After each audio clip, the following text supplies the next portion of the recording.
I figured I could talk a little bit about toxic masculinity. The MeToo movement has given us visibility, but it is not addressing the root cause of toxic masculinity.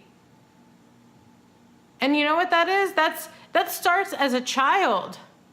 Okay, as earthlings, and I'm not going to say as humans because I know that animals possess these qualities, we are tender. We have emotions. We're compassionate. We're loving. We're sensitive. We deeply care about others. That is part of us, at least most of us. And boys are completely deprived of that experience. They're ridiculed when they cry, when they show any tenderness. You know, they're called names, even by their own parents. And as boys become older, they're not allowed to have emotionally intimate relationships with other boys. They're not allowed to have dear friendships where they can be affectionate. Women, we get to hug each other. We get to acknowledge each other and say, I love you. There's nothing wrong with that. We all should be able to do that. And then you look at programs like the 4-H Club or even just like the rodeo, how they start kids like, you know, tying the calf by the feet. You know, oh, let's teach this child how to rope a calf. You know, it's like all this stuff that it's like so, it's an assault to their sensibilities. We're hardwired to love. We are hardwired to care. And so boys are only allowed to experience two different emotions. They're allowed to experience happiness and anger. So when you're not feeling good, when you're upset, you're allowed to be angry. Now, women aren't allowed to be angry. We're supposed to be blubbery and cry.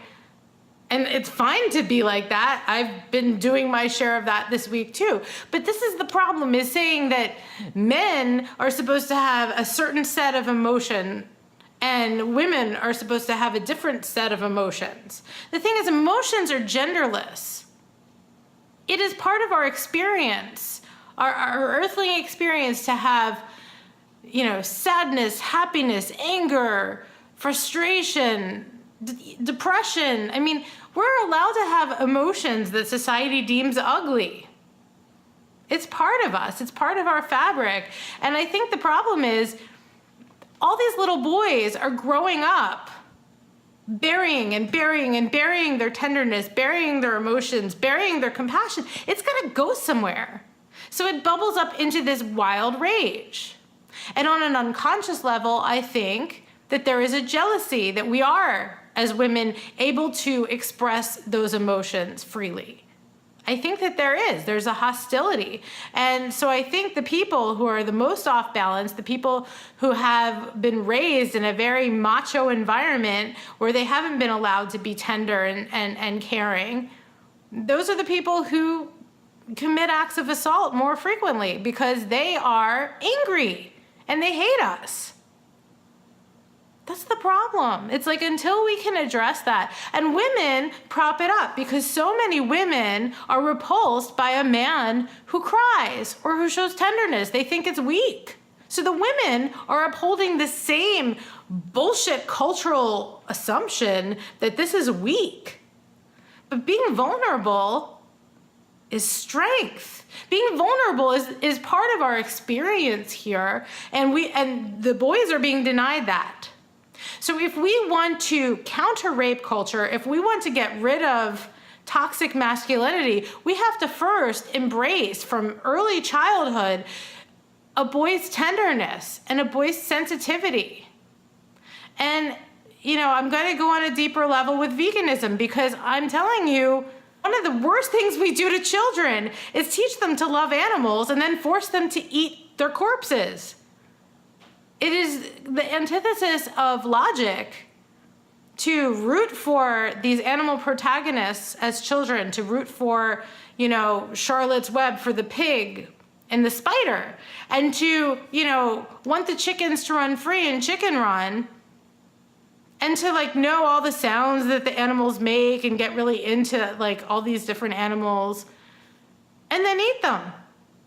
Chop up their body parts and feed them to our children and tell them, well, that's just the way things are. What does that do to a psyche? To develop love and admiration and a tenderness and affection towards another being, only to find out that you're eating their corpse. So I think that's part of it. When herding culture started, if you listen to Will Tuttle, Circles of Compassion and the World Peace Diet, he talks about that, how herding culture started this toxic masculinity. And I think one of the best ways that we can heal this divide and make it so that we can all work symbiotically together and love each other and be free is really to cultivate compassion and tenderness in our children. Allow them to freely express who they are. To stop making designations like pink is for girls and blue is for boys. To stop telling them what toys they should play with. And to stop making them eat bodies. Because to me, that is the height of toxicity. What we're saying is those who are more vulnerable than us are allowed to be sexually assaulted, forced impregnation, have their babies taken from them, get mutilated, tortured, confined, and cut into little pieces because we are entitled to it. Does that sound familiar?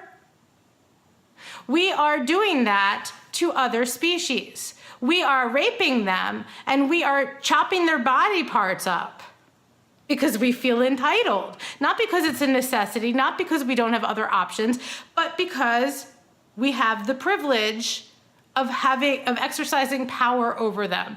So as somebody who is a survivor of rape, when I look at a dairy cow and what she goes through, I'm not afraid to say that she's been raped and that her child has been taken from her.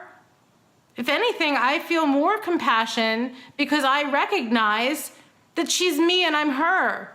And so on this greater scale, when you look at the billions and billions and billions of animals that we are exploiting, and actually trillions, when you look at all the animals in the sea, when we look at that, we can safely say that we are manifesting this.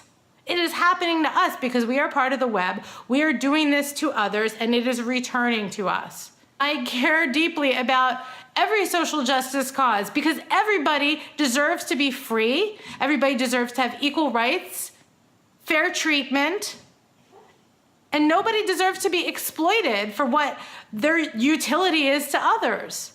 And that includes animals.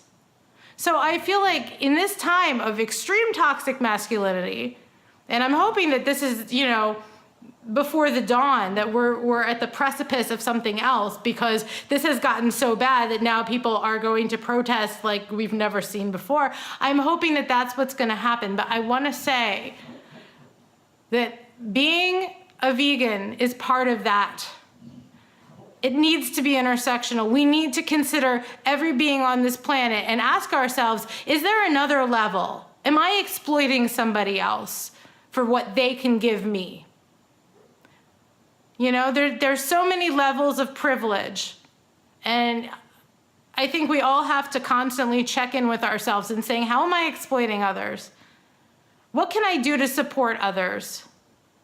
How can I create peace and fairness and love in this world? So that's what I'm proposing here, is that those who are not vegan consider that deeper level of exploitation and see how we are manifesting that in this world, and this is the result. Because I care deeply about everybody. And I want us all to have a fair shot. And I want us all to be free, to live, love, laugh, learn, and experience our lives without anyone taking that away from us. Thanks.